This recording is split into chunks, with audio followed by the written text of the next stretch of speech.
Welcome to the Tech Egg. Don't get scrambled. Enjoy the video.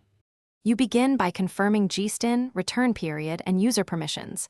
This avoids spurious errors later. Once logged into the GST portal, go to Returns and open GSTR1 for the exact period. Export or preview existing invoices, B2B, B2CL, and credit notes, so you have the source dataset. Make sure to download the JSON or Excel summary if available, because that exported file becomes the input for the error check routine and a baseline to compare after fixes. Now you perform the detailed validation. Run the portal's invoice-wise and summary checks to surface mismatches.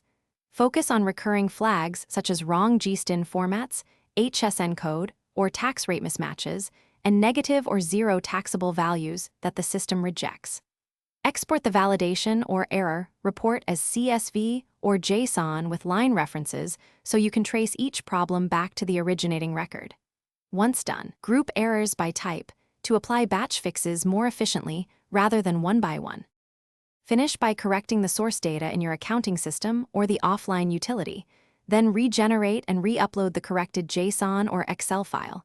This ensures the portal reads authoritative input.